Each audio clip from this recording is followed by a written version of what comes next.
রোজাদারের জন্য দুইটা খুশি। কয়টা খুশি বলুন তো? কে বলছেন? আল্লাহ রসুল বলছেন রোজাদারের জন্য দুইটা খুশি। লিসাইমে ফারহাতান, দুটি খুশি।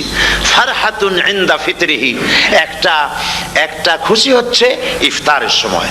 এই ফিতরিহিতে, এই ফিতরিহি দুটি কথা, এই একটি কথার দুটি ব্যাখ্যা হয়। একটা হচ্ছে ইফতারের সময়, ইফতারের কথা বলা হয়েছে, আর ঈদের কথাও এর মধ্যে বলা হয়েছে। ইফতারের সময় হলো একটা খুশি, আর একটা খুশি হচ্ছে ইনদা লিকাই রাব্বিহি, যখন রোজাদারের সঙ্গে আল্লাহ পাক দেখা করবেন তখন হবে আরেকটা খুশি। তার মানে হচ্ছে রোজাদারদের সঙ্গে স্পেশাল আল্লাহ রাব্বুল আলামিন সাক্ষাৎকারের ব্যবস্থা করবেন। সুবহানাল্লাহ।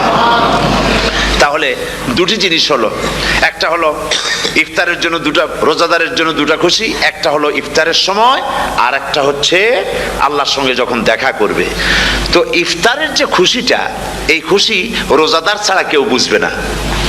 ইফতার সারাদিন রোজা রাখার পর সামনে পেঁয়াজি, বেগুনি, সালাদ, তরমুজ, মিষ্টি, তারপরে আম্বালা সুইট মিটের নানান রকমের মিষ্টি, এরপরে মুড়ি, কত কিছু সব সামনে নিয়ে বসে আছে। দেখছেন অবস্থা? সমস্ত কিছু সামনে বসা, ঘড়ির দিকে তাকানো।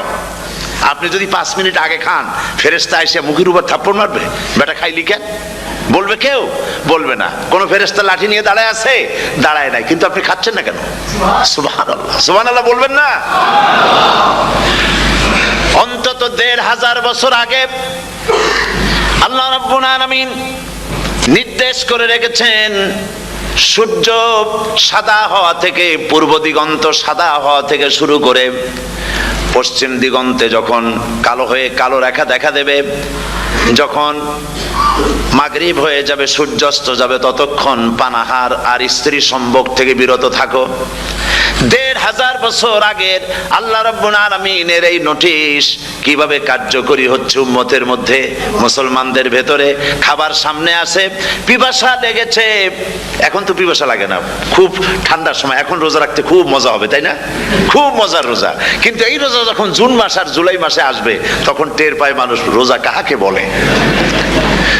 প্রচন্ড পিপাসা, সামনে সব খাবার পড়ে আছে, একটা খাবারের দিকে রোজাদারের হাত যায় না, ঘড়ির দিকে তাকায় আর চুপ করে বসে বসে আল্লাহর জিকির করতে থাকে।